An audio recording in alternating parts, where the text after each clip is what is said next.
Olá! Vamos falar hoje de banhos de assento e vaporização do útero? Será que essas práticas é pura bruxaria ou são científicas? Para responder essa pergunta, eu fui no Google Acadêmico e digitei, primeiramente, banhos de assento. E apareceu um montão de coisas, porque essa é uma prática que é recomendada, inclusive por muitos ginecologistas.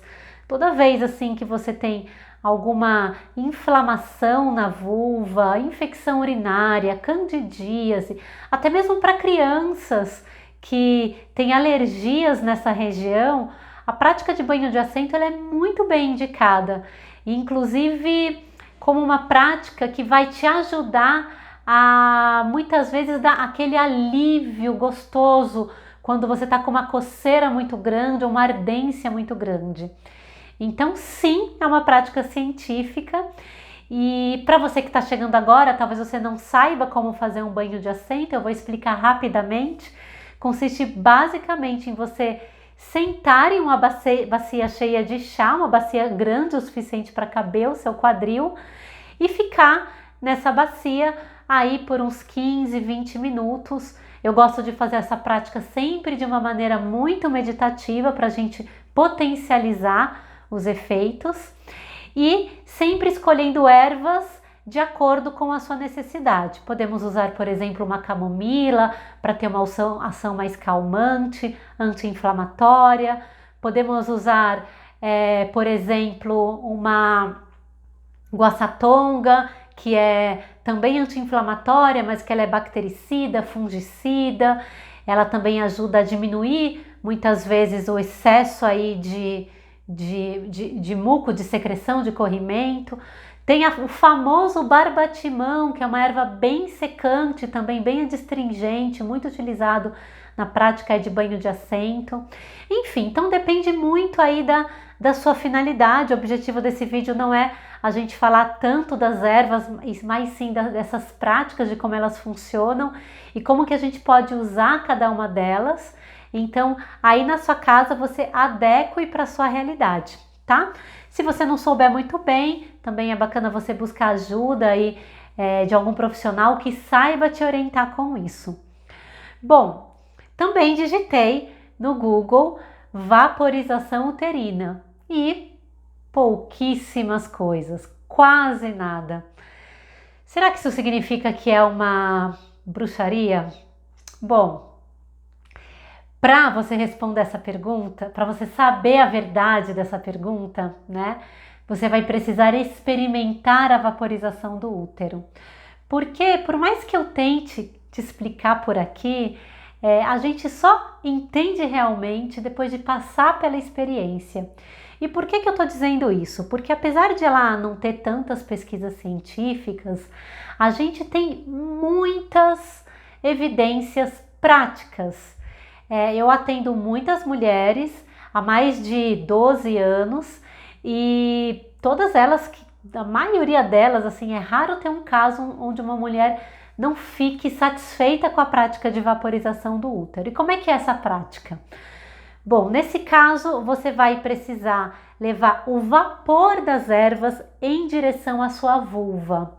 Para isso, eu gosto de utilizar uma cumbuca, tá? Você pode colocar água quente aqui nessa região e acrescentar as ervas aí da sua escolha. Como eu falei, assim, a gente pode ter aí ervas de acordo com a sua necessidade.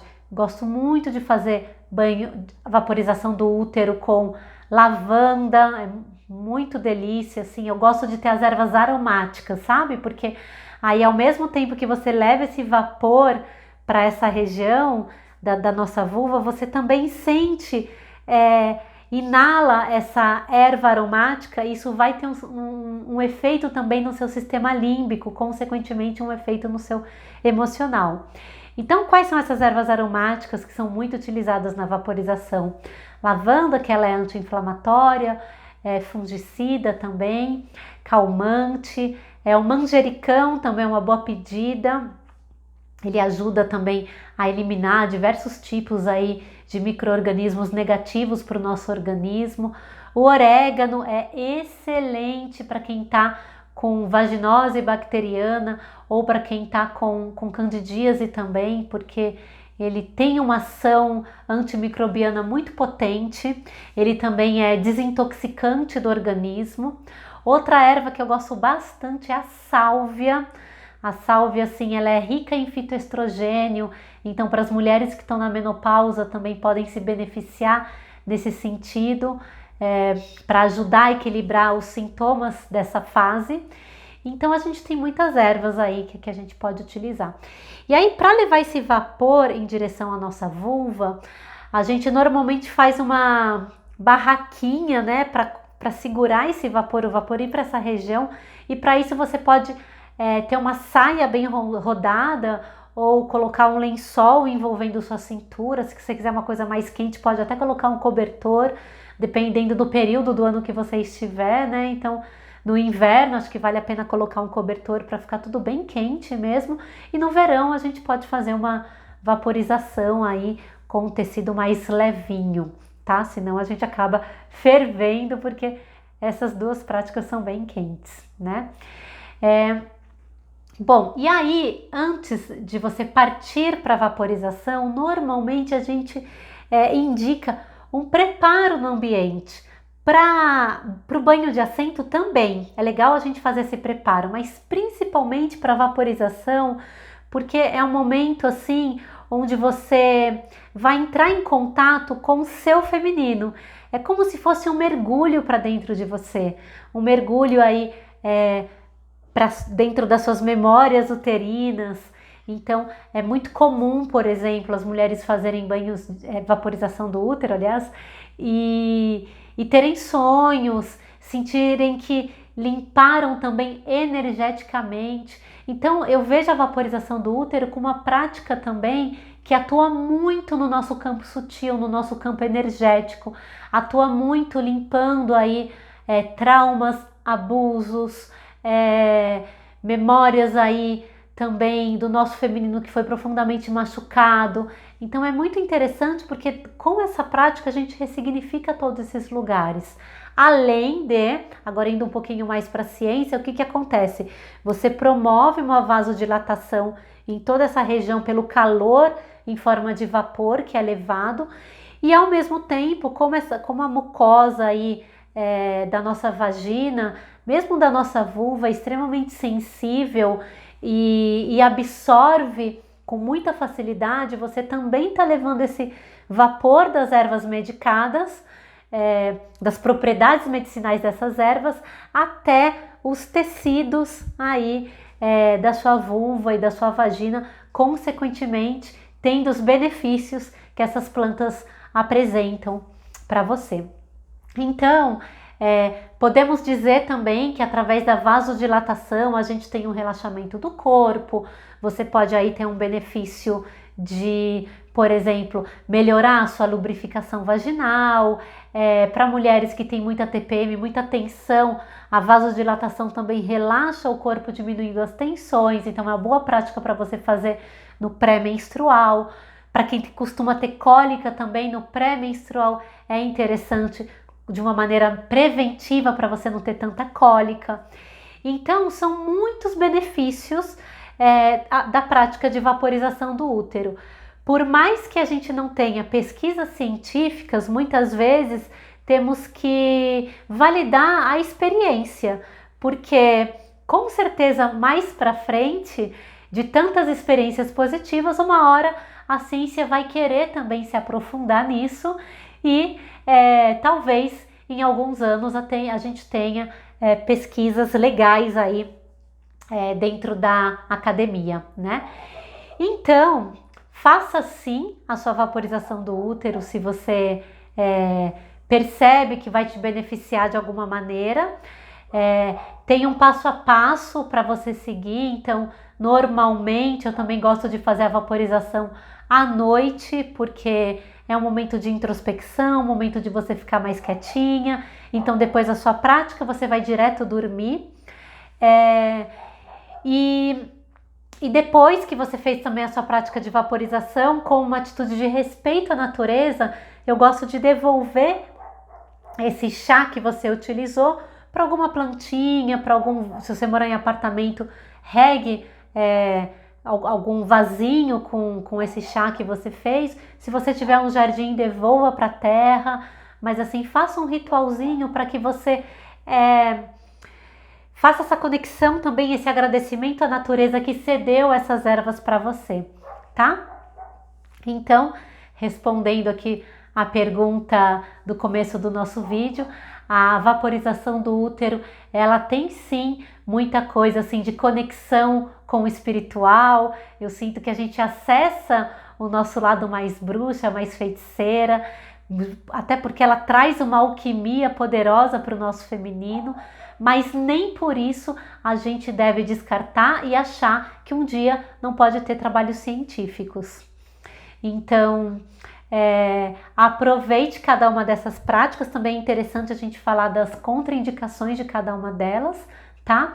Então, do banho de assento, a gente vai evitar fazer banho de assento quando você tiver alguma ferida aberta, na menstruação, imediatamente após o parto, porque após o parto a gente precisa de uma coisa mais refrescante e não quente. Se você tiver com candidíase, você pode fazer banho de assento, mas uma temperatura mais morna, lembrando que o fungo ele gosta de um ambiente quente, né? Quente e úmido, então tem lá o poder das ervas, então ela é uma prática benéfica para quem tem candidíase, mas sempre em ter uma temperatura mais amena, tá?